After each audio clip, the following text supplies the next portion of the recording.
So, basically, I'm Josh. Connor. Jordan. And community sport development presentation. I'm just going to do an overview of the project. So, the aim is to help the process of starting a seven-side league. What attempts have been made previously to launch a seven-side league? How does it complement existing sporting provisions on offer at UCLan? So that'll be what the Getin2 organisation. Is there a demand for a UCLan seven-a-side league, and how does this work support local, regional and national priorities? And also, using the marketing mix, we're going to develop a clear pathway of how we can help set up a strategy. Okay. And that's off. Eventually we'll get a strategy of what Getin2 can employ to make it a success. So what attempts we've made previously when we had a little chat, you had a small number of teams that did sign up, but we couldn't get the funding from the teams. There's a lot more popularity with the 5-a-side and 11-a-side leagues, and due to this nothing materialised. So how does it complement the other sporting provisions on offer? Getin2 deliver a wide range of sports throughout the week and aim to try and get as many students participating in sport with a range of activities that they deliver. Relating this to the football that Getin2 deliver, 2 formats, 5-a-side and 11-a-side. On the 5-a-side on a Monday and 11-a-side on a Wednesday. And following on from this, the Challenge League now on a Thursday, which is bringing more competition for team places, and also the UCLan sports teams play on a Wednesday. The next slide. Is there a man? Well, we did a survey, an online and paper, and 46% of them said they prefer 11-a-side. 17 said 7-a-side, and 37 were 5-a-side. Due to the popularity of football in the university, we wanted to ask what they preferred. Following on from this, we asked if they would participate in the seven-side league and the reason why. The reasons were for enjoyment with friends, socialise with new people and with football. And when we asked them another question if they would think UCLan would benefit from a seven-side league. The answers were the same, but there was a lot of different answers. One was to reduce stress levels, networking with other course mates and other people in the uni.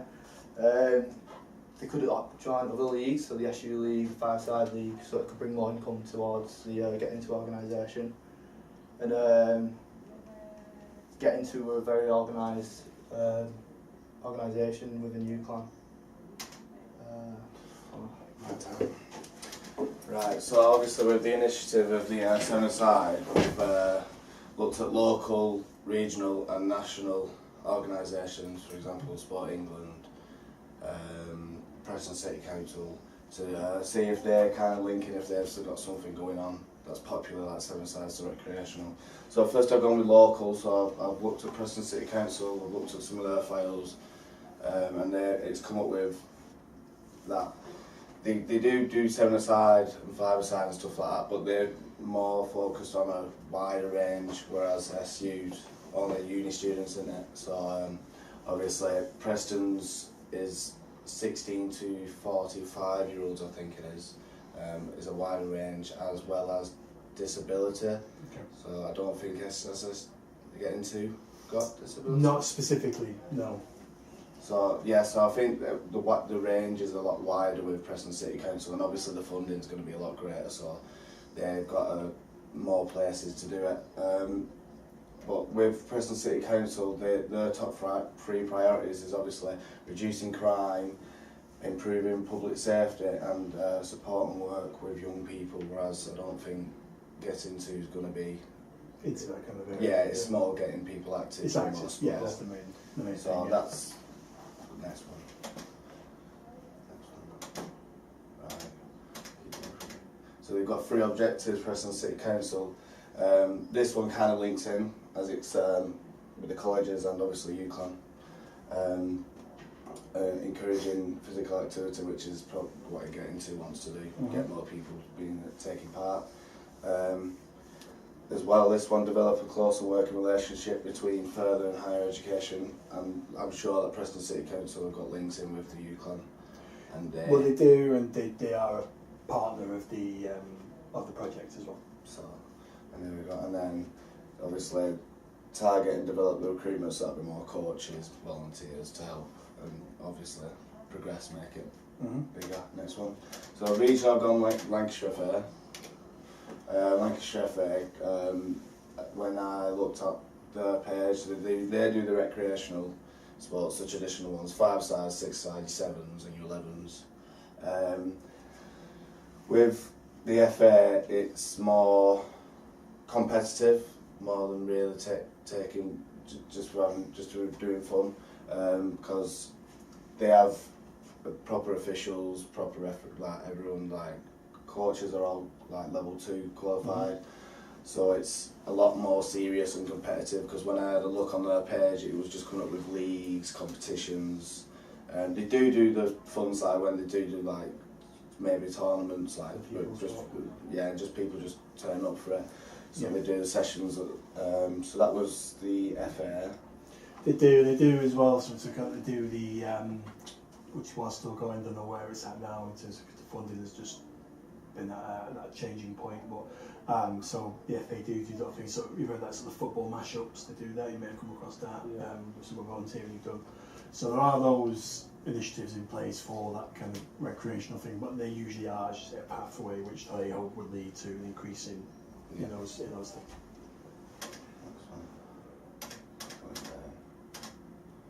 Like I said, the main priorities are to with the FA, they want to improve national success in each area. So obviously LFA will just be focusing on Lancashire, and then as they come together as a whole and then make the nation more successful. That's the overall. So next one. So whereas SU is more like, it is competitive, but it's more for fun really, and it's just fun with your mates. With the league that we're doing, it's just it's a social. Just get a group of lads together. League, and you can take it as seriously as or not seriously as you want within the safe remits of the game. Yeah. So when it comes to national, obviously Sport England's one of the biggest in the country. Obviously the FA, they don't just have the LFA, you've got Birmingham FA, London FA, Cheshire FA. And then Department for Culture, Media and Sport. All of them are obviously like 3 major governing bodies, like organisations focusing on physical activity, recreational sport and increasing participation. So the department, just go through them all. So like I said, with the Department for Culture, Media and Sport, they want to increase physical activity, which links into obviously get into as well. And reduce the growing costs of inactivity. So they're trying to like make it cheaper and easier for people to start participating. Obviously, this is what they've set themselves by 2020 to get at least 70% of the population to be doing just 30 minutes of exercise 5 times a week, which isn't a lot really, but you could probably just fit that in one day. I mean, I suppose 70% is a large number. I assume that means sort of. Does it say anything about age group in that? It didn't really go into the age groups when I was looking at the initiative. It could be That's children, exactly. children 65. So the 30 minutes is, so originally with the, I think you're going to Sport England, but I think originally that was 30 minutes 3 times a week. But now more, especially with the student market, so it might have been 5 times a week, and then it changed to sort of, okay, let's get it 3 times a week. Whereas now a lot of the projects are sort of just getting people to do just 30 minutes of activity a week. Just whenever you can. Yeah, I mean, they sort of, rather than focusing on the larger one, just getting people to do something, because I think it became clear that there was a massive gap of people actually really sedentary lifestyles, not doing a great deal at all, really. And just like the FA, one of the main focuses is just to success nationally and internationally, just to become better as a nation physically. Go on, next one. So like I said, Sport England, they do a lot around funding stuff like, I don't know. Well, they fund this. Yeah, exactly. So this is a sporting so active universities. So they're in charge of most funding for organisations. They have links with the lottery. So yeah, it's lottery funded. Yeah. Lottery funded. In 2006, they did the active people's survey. That was between that was 16 to 45 year olds, I think it might have been, or 18 to 45 year olds did an active survey, and just basically finding out what inspires people to, like, we could have found out maybe like why people want to play football, maybe. Yeah. So we could have gone more into depth. that, or more importantly, what puts them off. Yeah. Why? Yeah. What are the barriers? Obviously, the survey began a few years ago, and they're still carrying it on now. Each year they do the survey to see if obviously data's changing, see if anything's improving.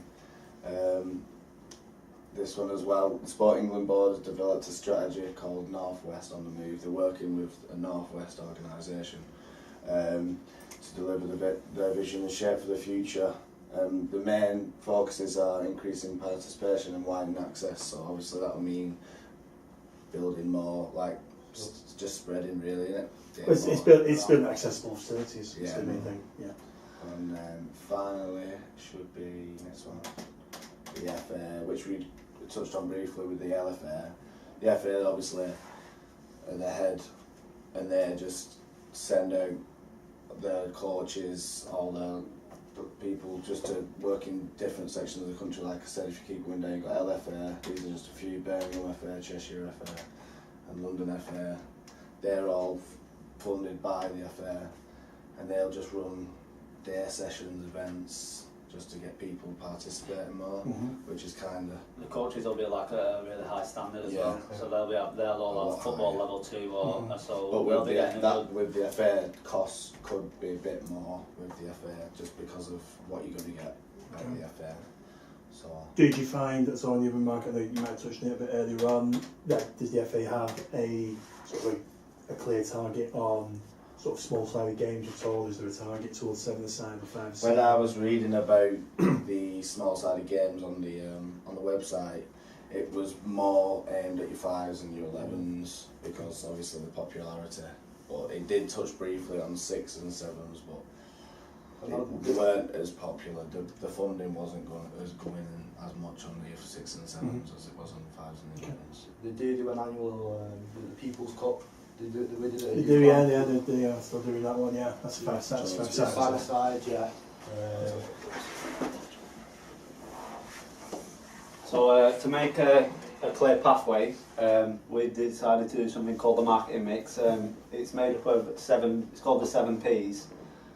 So the achievement of corporate goals through meeting and exceeding customers' needs than the competition. But what we're going to focus on, we're going to focus on price, place, promotion, people and product, because that's the most relevant to what we do. We don't need stuff like physical environment because it's not going to be related to get this up and running. So sports marketing research is a systematic process of collecting, analysing and reporting information to enhance decision making throughout the strategic sports marketing process. So we're going to price. So this will be the price that the participants pay for the product. For the thing, it's £150 per season. Is that what the thing was? Yeah. So it's not. So what originally we looked at, so the 150 is for a team. Per team. Per team, so not per. Oh, sorry, per season. Yeah, per season. So when on our questionnaire, on our survey, we put a question saying how much would you be willing to pay, and they wanted to pay £20 to £70.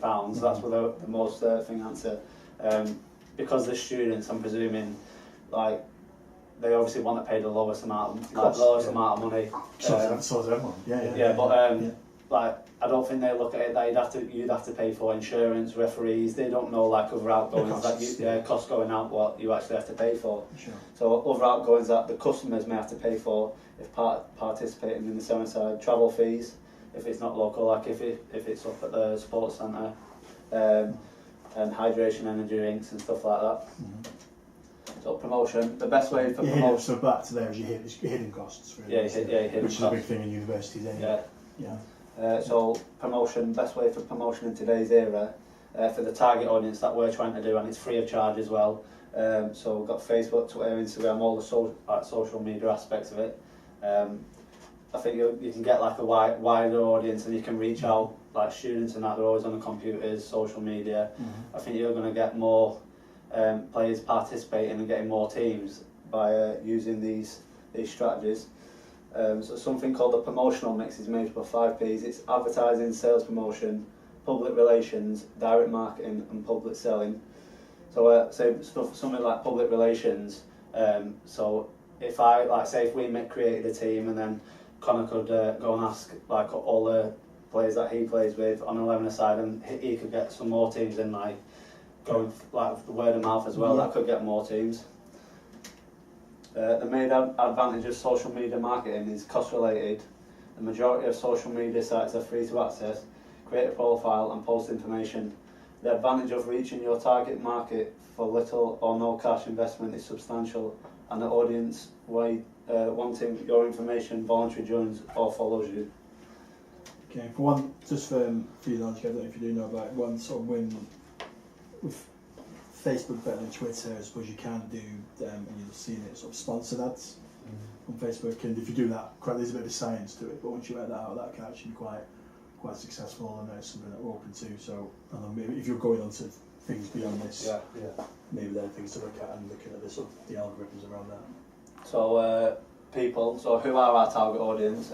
Predominantly male students from years 1 to all the way through to year 3. So if this was a success, and we could complete a successful strategy to get this going, maybe in the further years we could get like a 7-a-side women's league up and running. So that's like thinking further and going beyond.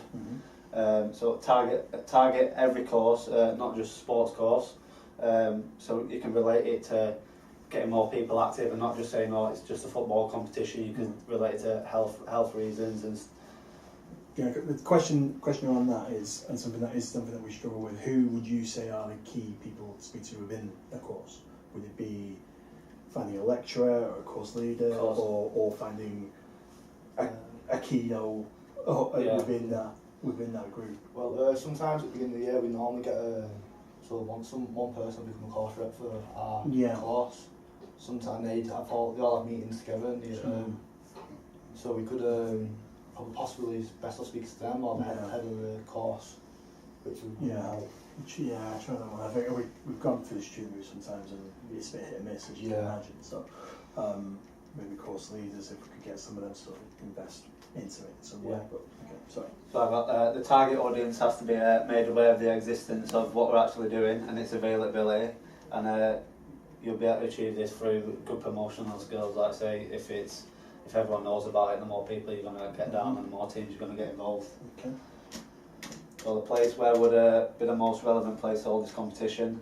Well, due to our target audience being students, it'd be good to hold it in the Tom Finney Sports Centre. Due to most students having easy access from halls or student homes like around this area. So a relevant time for the competition to take place. So you'd have to discuss timings and when it'd be most relevant. And beneficial to the students and to like whoever's running it, and the referees, and everyone has to be available. So due to other sporting competition, the timing of the product has to be perfect to ensure it doesn't interrupt any other sports within the Tom Finney Centre. This will decrease competition on that specific day. So with that, that's an argument there, doesn't it, where obviously Tom Finney, you couldn't really say Tom Finney, it's not big enough, it's 5-star courts. However, it has been often talked about, and you listen about the master plan stuff that's going about, where facilities or better facilities closer to campus as opposed to 2 miles up the road, which is fine, but we doesn't really have a good infrastructure in terms of getting people there. So would you say then there is an argument and a desire for such facilities to be closer to be on the campus? I think you get more like people coming. Because like say with the costs and stuff, if it's going to be, I don't know, a bit out of town or something, they'd have to get taxis or it's more money in it. Because the bus that we have at the moment isn't guaranteed. It's literally we don't always know.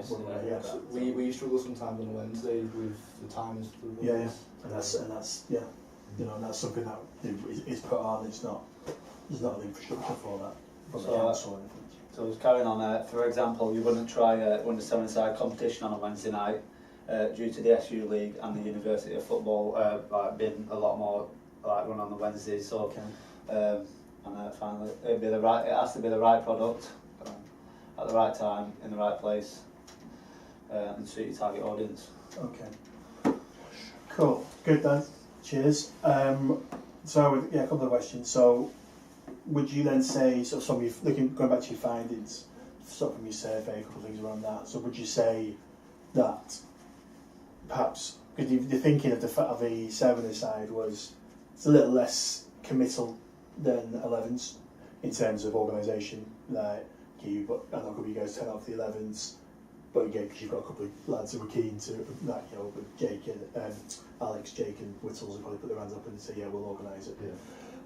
With 7s, the idea was it to be a bit more course based and literally just maybe, you know, you're not going to find 11 lads to play. You know, you've got teams in our leagues, the arena range, and things like that, who struggle to find 11 lads every week. Yeah. Whereas someone like they would be a bit more suited to 7s, or do you think that maybe 7s is maybe a bit, you know, in the middle? Maybe if there was the other option on a Wednesday, perhaps having 11-a-side and 5-a-side. Do you think that would be something that would have stoke interest, or I think from anything that people have told you, or?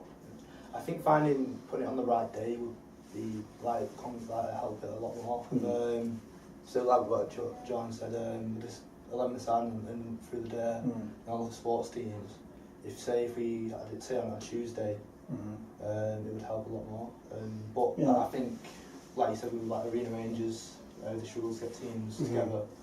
Because obviously there's guys keen to play football. Yeah. There, and groups keen to play football, but I don't think there's always no one wants to do 11s. You know, and it's, you know, it can be hard work for someone to organise. So I was kind of looking at, and so we don't want to just, whilst you say yes, it would clash with people who are keen. Yeah.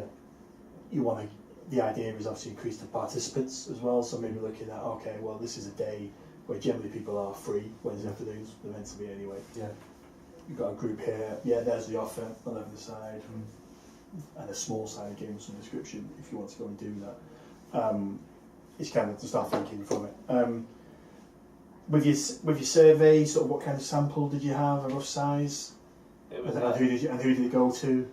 There's about six or 7 questions. There was 5 questions. So one was just asking how long they've been playing football, if they have been. Yeah.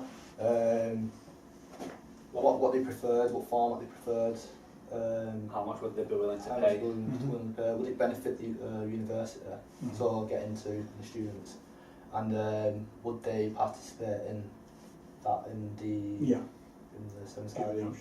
Yeah, I know a few of them said with work commitments and playing for the 11-a-side, they wouldn't be able to, but cool. How many? So, in terms of the sample, how many responses did you get? Around. So it was the football team, so that's 14 now. It was around 30. We did some online and we did some paper.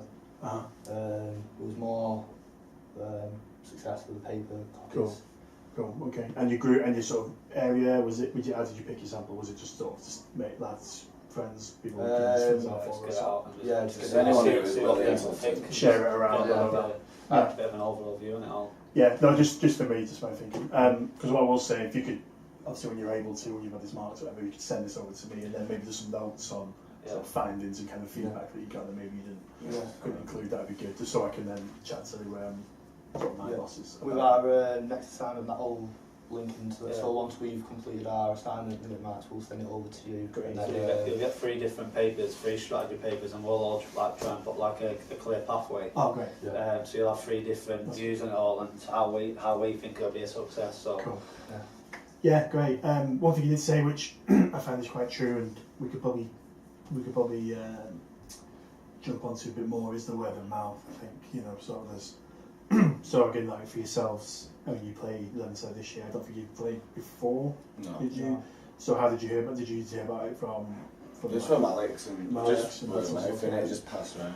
So I think that's the kind of thing we should probably tap into a bit more, just to, and again, maybe if we went out of our way to ask people, to sort of say, oh, by the way, you know, tell people that this happens, and they make a way, they form their own teams, or join Yeah. teams you're playing yourself or whatever. Yeah, okay guys, thank you very much.